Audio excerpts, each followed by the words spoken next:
The Tennessee Titans should not cut Calvin Ridley, but I'll tell you who they should cut on today's edition of Locked On Titans.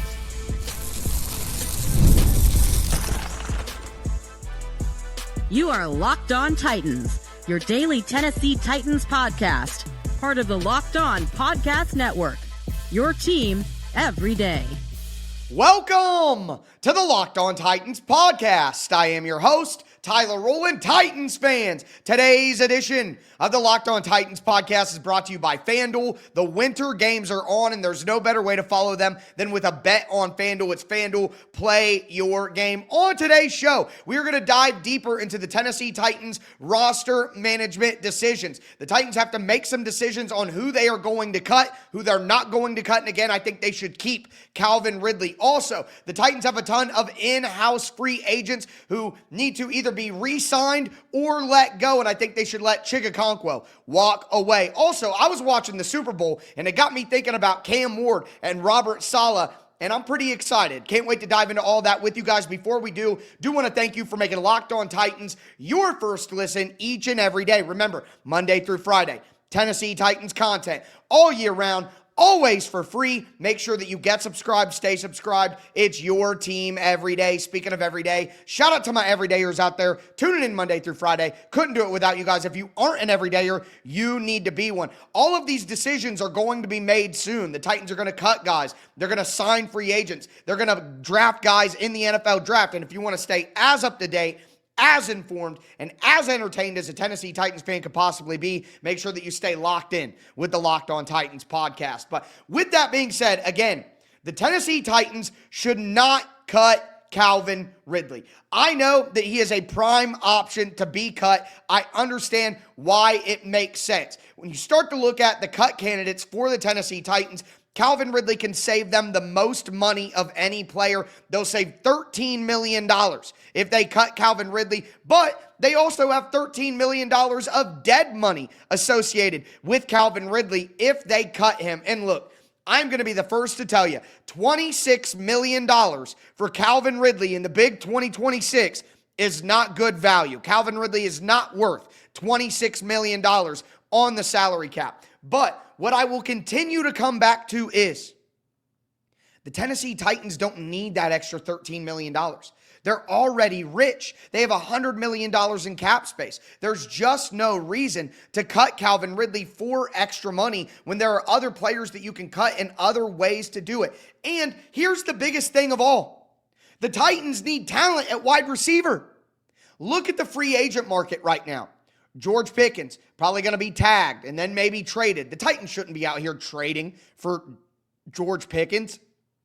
Alec Pierce, probably going to get re-signed back to the Indianapolis Colts. I hope that Michael Pittman Jr. becomes available, but they may restructure his contract and then not cut him at all. Then you're talking about Romeo Doubs or Wan'Dale Robinson, and Wan'Dale Robinson is rumored to already be working on an extension with the New York Giants. He may not be available. Jawan Jennings, do I want to pay $18-20 million a year for Romeo Doubs or Jawan Jennings when I could just keep Calvin Ridley for $26 million? Like, I don't understand how there is a massive upgrade there. Here's the reality. Calvin Ridley was hurt last year. He had some drops early in the season, and people are just sick and tired of him. People are very fickle.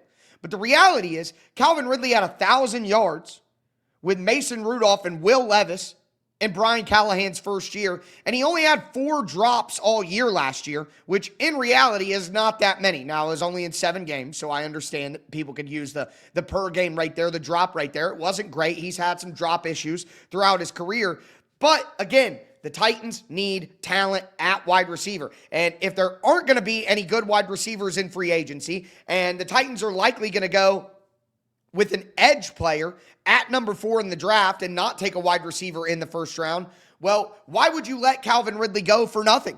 You don't need the money. You have enough money. There's no reason to do it. And at the end of the day, would it be the worst thing ever if the Titans got one of these guys in free agency, got somebody in the first 3 rounds of the draft, and had Calvin Ridley? Like, again, the only reason that you cut Calvin Ridley is because you need the money that he will save you. But the Titans don't need it. So the better option would be to keep a talented wide receiver with speed. And if you're not looking at Calvin Ridley and going, he's our number one wide receiver, he has to be the number one wide receiver.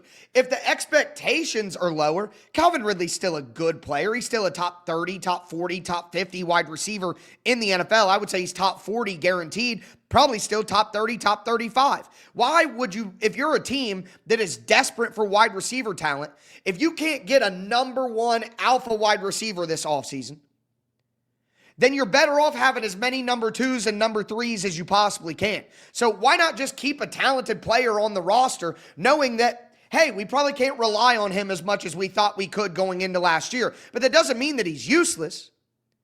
And I will continue to bring this up. He played for Brian Daboll's offense at Alabama in 2017. So there is a connection there. They know how to use Calvin Ridley. They understand his talents.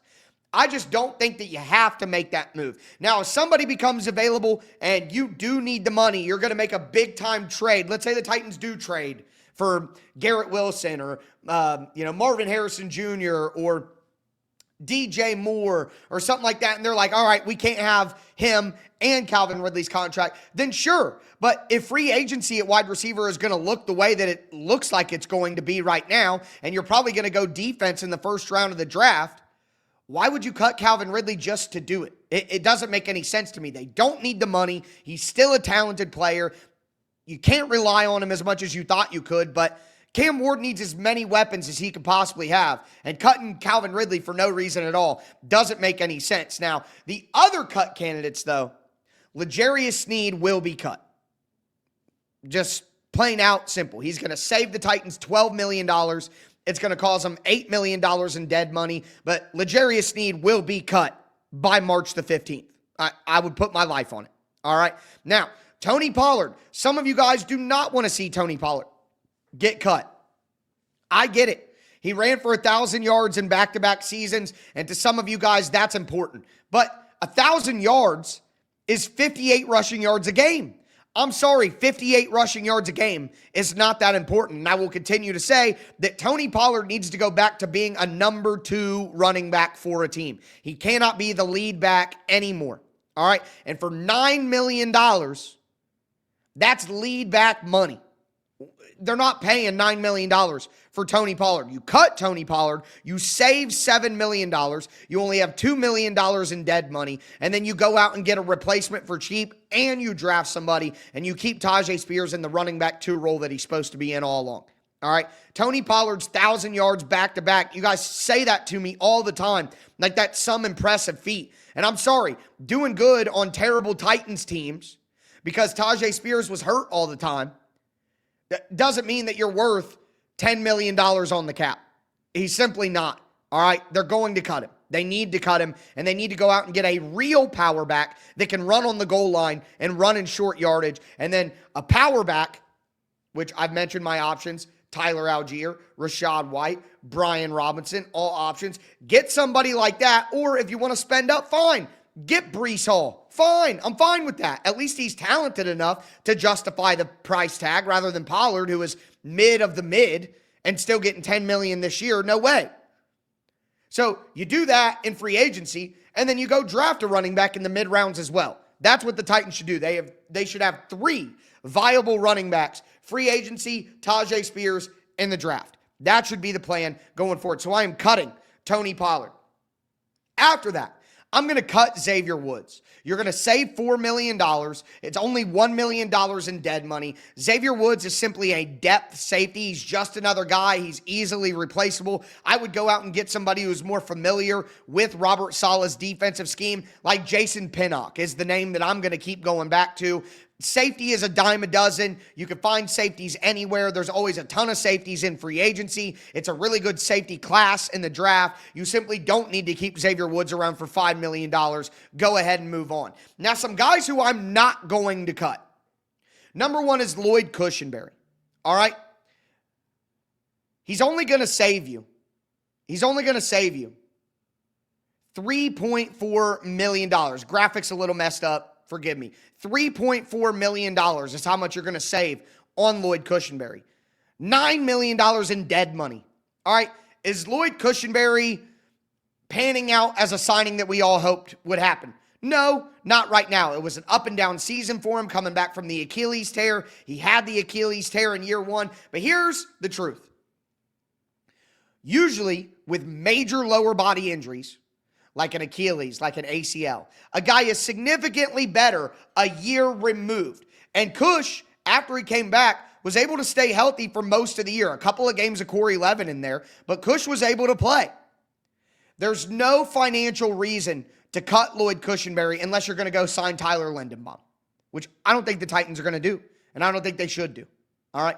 So I'm going to keep Lloyd Cushenberry, not take $9 million of dead money and only save $3 million just for funsies. Bring Lloyd Cushenberry back. Let this offensive line have some chemistry. Draft a guy.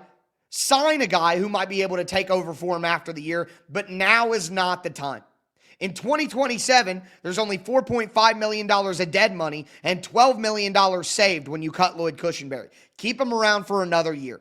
And finally, Cody Barton. Look, I don't think that Cody Barton fits Robert Saleh's defensive scheme. I don't think that Cody Barton is particularly a good player. But at the end of the day, this is one of those spots where it's going to be difficult to fix every single position and get studs at every single position all on the roster. You cut Cody Barton, you got $5 million in dead money, and you only saved $3 million. He's only $8 million on the salary cap for a veteran linebacker who can teach the system, who can support the young guys. Maybe you draft another young linebacker. James Williams might be able to take his spot with the tutelage of Robert Saleh. But again, financially speaking, it just doesn't make a ton of sense. Now, I want to say this. A lot of you guys are going to say, Dan Moore, cut Dan Moore. If the Titans cut Dan Moore, not only do they not save anything, they lose $5 million on top of the $26 million he's already hit. So the Titans would literally lose $31 million of value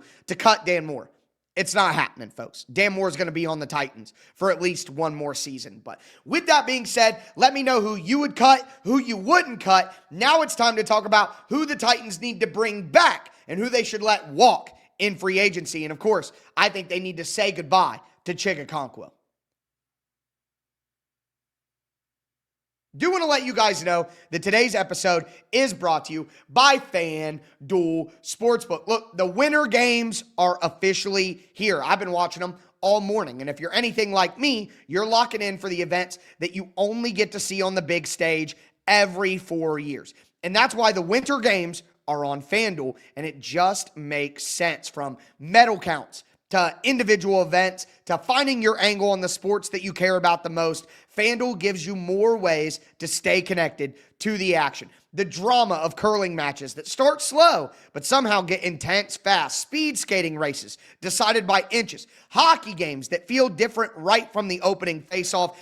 Every niche event becomes must-watch when you're fully locked into the competition, and FanDuel keeps the entire Olympic experience engaging from start to finish. The winter games are on, and there's no better way to follow them than on FanDuel Sportsbook. It's FanDuel. Play your game.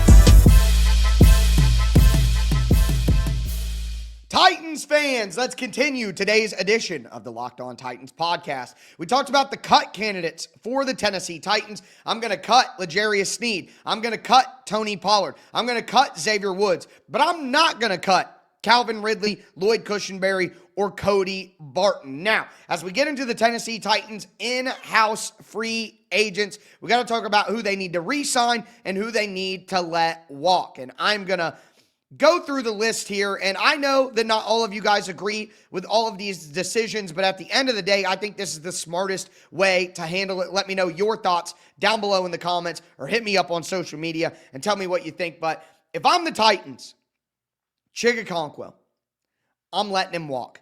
I've talked about it ad nauseum at this point, but Brian Daboll's system requires two traditional tight ends, all right? Not a pseudo wide receiver in Chig Okonkwo.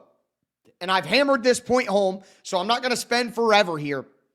But my issues with Chig Okonkwo, he is the worst blocking tight end in the entire NFL. 2 years in a row, the lowest graded run blocking tight end in the NFL per Pro Football Focus. And it's not just PFF. I watched the film. I watched the tape. I've seen every single game that Chig Okonkwo has ever played. He matches the grade. He is a terrible blocker. The Titans try to set him up on the end of the line of scrimmage. He can't block defensive ends. He can't block outside linebackers. He struggles with defensive backs. They try to use him as a puller on some of the GH stuff, and he can't kick anybody out. He's not strong enough. And you guys always yell at me and you say, well, let him play wide receiver then. Guys, if he could play wide receiver, he would be a wide receiver. Why does he not play wide receiver? Ask yourself that. They didn't put him at tight end because it was just fun. Let's try it out. They have him at tight end, and he played tight end in college because he can't do wide receiver stuff. He's not quick enough. He doesn't run good routes. And everybody's mad at Calvin Ridley for dropping some passes when Chig Okonkwo has had lead hands his entire career. How can you be mad at Calvin Ridley for dropping the ball and then sit here and tell me you want to bring back Chig Okonkwo? And then everybody says, oh, well, he led the Titans in receiving last year. Okay, well, the Titans had the worst receiving group of weapons in the entire NFL. That's why. All right, just because you're the shiniest turd in the bowl doesn't mean that you're not a turd. All right, so doesn't fit the scheme, is a super limited player. I'm out. Let him go. Let him. Now, listen, here is what I will say. If the Titans want to go out and sign Daniel Bellinger, if Dawson Knox becomes available, they want to bring in Adam Troutman, something like that. And then they also, with all this money that they have, want to bring back Chig Okonkwo and use him in a limited role as a tight end 2.5. Okay, I'm fine with that. Sure. But we're not breaking the bank and paying $10 million a year for Chig Okonkwo. I'm sorry. It's just not happening. They should not do it. They won't do it. I'm out on Chig Okonkwo. If he wants to come back for pennies, then sure. But other than that, I think it's time to move on from a super limited player. But moving forward, the next guy is Kevin Zeitler. Zeitler was an interesting choice. He had some okay moments throughout the season, but the Titans just need to get younger at guard. I talked about a guy like Dylan Parham. I talked about a guy like Wyatt Teller. There are some other options that we're going to talk about on tomorrow's show where we truly break down, all of my thoughts on each individual position in free agency and what the Titans should do. But Zeitler is 35 years old. He started breaking down at the end of the season. He was hurt. It's just time to get younger. It's time to move on. It didn't work. Let Kevin Zeitler go. Okay? I would bring back Corey Levin, though. Levin is a very good depth player, very good backup, and quite frankly, he had some moments that were better than Lloyd Cushenberry last year. So if Cushenberry struggles again, you got a guy like Corey Levin that you can slide right in there. I'd bring back Oli Udoh as well. Udoh is a backup offensive tackle. Let's not make any mistake about it. But he filled in admirably at right tackle when J.C. Latham was hurt. Like, he wasn't an absolute disgrace. He was better than Dennis Daly and Nicholas Petit-Frere and Andre Dillard and all these other backup level offensive tackles that the Titans have had over the last few years. So I would bring Oli Udoh back. Bryce Oliver is an exclusive rights free agent. That means the Titans are the only team that has the ability to negotiate with him unless they release his rights. I would bring back Bryce Oliver. He basically has no choice, is how that works. So bring back Bryce Oliver. Sure, it's going to be a $1 million deal. Why not? Julius Chestnut, Brandon Allen, bye. See ya. Get out of my face. Brandon Allen played his role. He was meant to be a teacher for Cam Ward, teaching Brian Callahan's system. If Cam Ward gets hurt, the Titans want to lose. He played his role. He did his job. But now, as I'm going to talk about more tomorrow when I look at the actual free agent options at backup quarterback, now is the time to get a real backup quarterback in there because the Titans need to win. If Cam Ward were to be banged up at all for a couple of weeks, God forbid, knock on wood, he were to have a serious injury, the Titans need a real backup quarterback that can come in and steer the ship. That ain't Brandon Allen, as we've seen. Chestnut, I've been talking about Julius Chestnut being a roster pirate for years. This dude is not good. He's a practice squad level player. The Titans have given more opportunities than he ever even deserved. Let's get some real running backs in here who can actually carry the ball and play if there are injuries up top. Now, that's the offense. Move to the defense. Arden Key, see ya. I'm so sick of Arden Key. But I will tell you, Arden Key revived his career in San Francisco. He is a big-bodied, long edge rusher. If the Titans can't find anything in the high end of the market in free agency, I wouldn't be shocked to see Arden Key back. But I don't want him back. I would let him walk. Sebastian Joseph-Day is a must bring back to me. He fits perfectly in Robert Saleh's defense as a penetrator. He can play 3 tech. He can play 1 tech. He can play 5 tech. All up and down the line. Sounds like Sebastian Joseph-Day, from his comments on Twitter, wants to come back to Tennessee. I pounded the table to bring SJD back last year. He had a really good season as a depth player on the defensive line.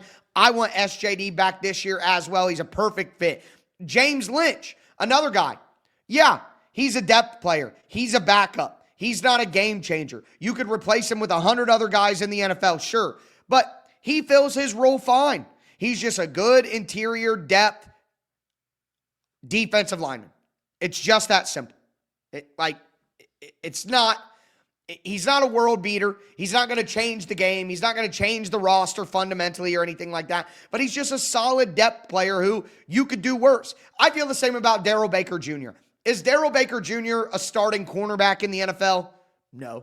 But he's filled in admirably during his time with the Titans and had good moments. If he is your 4th or 5th cornerback, you're not doing all that bad. Now, for the specialist, Joey Sly, I'll bring him back. He was okay this year, and his leg was a weapon because he does have distance. Johnny Hekker has to go, though. He was terrible this year. No power. His accuracy was off. That was a Bones Fossil guy, and I hope they do the right thing and move on. Morgan Cox is the Tennessee Titans long snapper. He's incredible, never messes up. I don't care how old he is. He could be 45. If Morgan Cox was to come back and play and be the long snapper for the Titans, I'm bringing him back. It's truly that simple. Let me know who you want to re-sign, who you don't want to re-sign. But now I got to give you some of my Super Bowl thoughts because Cam Ward and Robert Saleh, I think, are big winners coming out of the Super Bowl. Do want to let you know that today's episode is brought to you by TurboTax. Tax season doesn't have to take over your life. This year, TurboTax is making it easier than ever to just hand things off and move on with your day. With TurboTax full service, you can have your taxes done for you by a trusted local expert start to finish without the stress or the guesswork. Instead of spending hours trying to figure out forms, you can meet with a local TurboTax expert in person or connect online. They handle everything from W-2s to self-employed forms and work to get you every deduction possible. For a limited time, you can have your taxes done for you by a local TurboTax expert for just $150 all in if a TurboTax expert didn't file for you last year. Just file by February 28th. Take taxes off your plate and get back to your life. Visit TurboTax.com/local to book your appointment today. Again, that's TurboTax.com/local.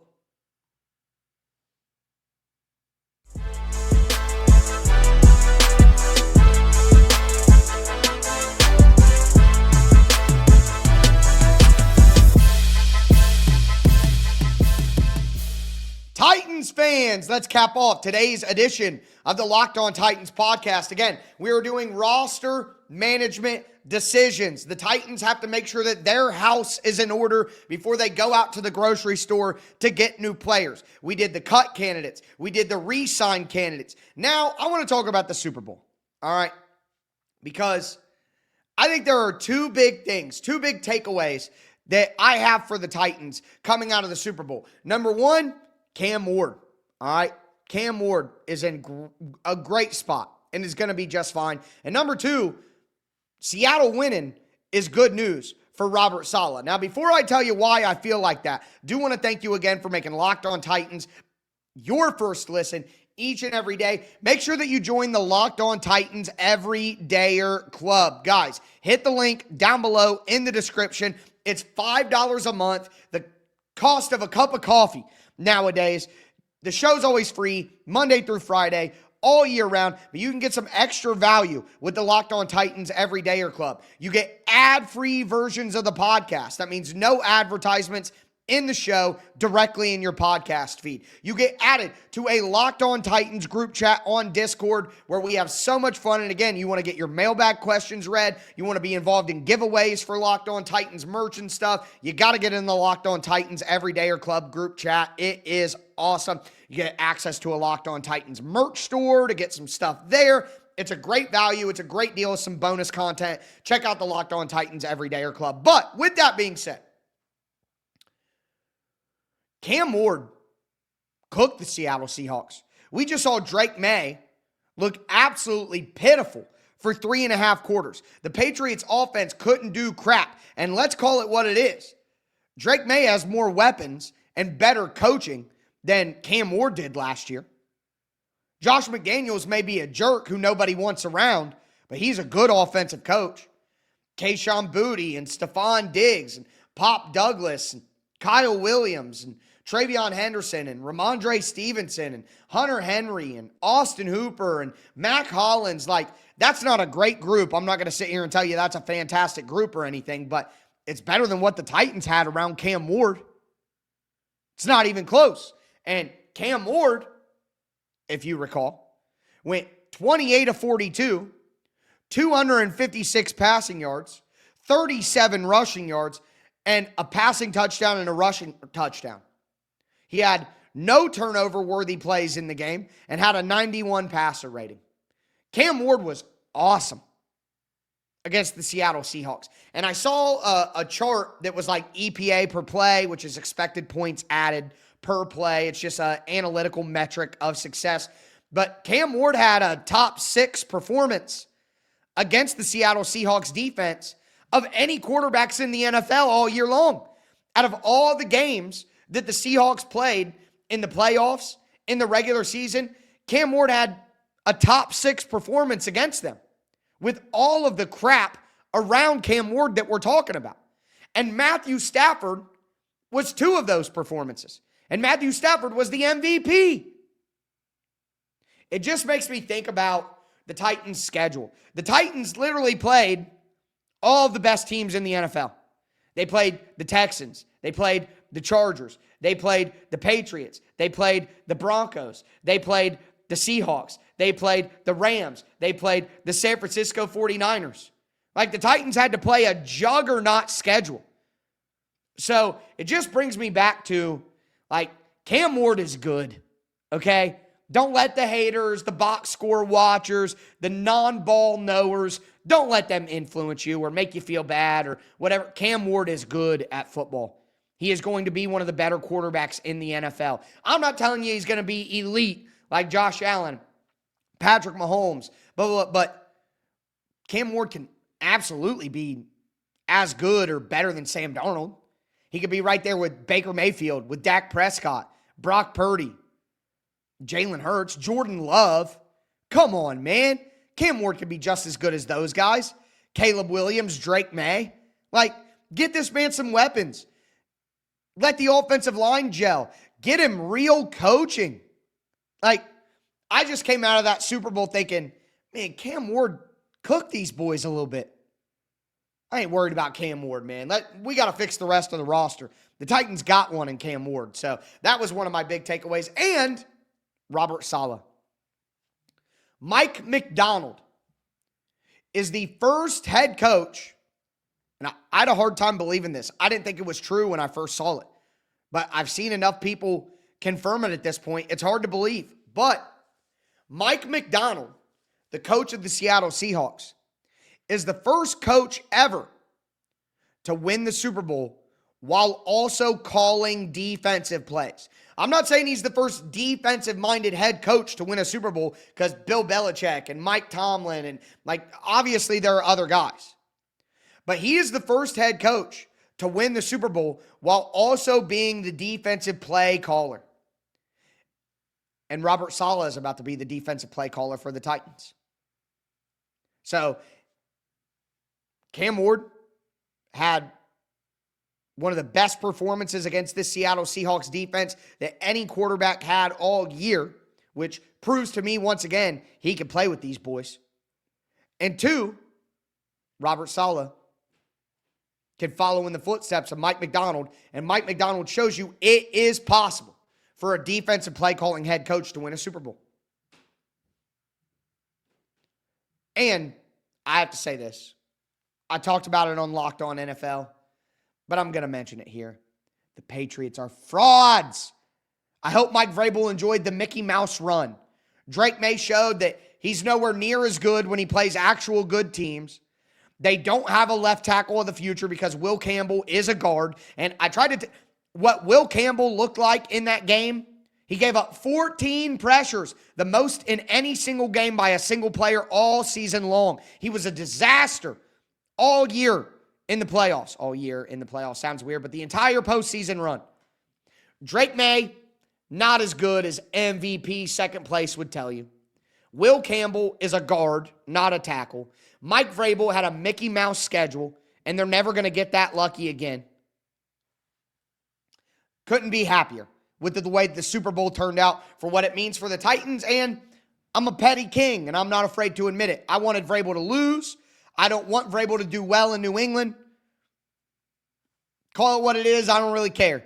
That's how I feel. And seeing them get slaughtered by the Seahawks and seeing everybody come to the collective understanding that the Patriots were absolute frauds this year because of their schedule and the path that they got to take, it does warm the heart a little bit. It was a good Super Bowl for Tennessee Titans fans. But with that being said, that is going to do it for me today, folks. Let me know your cut decisions, your re-sign decisions down below, or hit me up on social media. I'm on every single platform that you can think of. But as always, I am your host, Tyler Rowland, and this was Locked On Titans.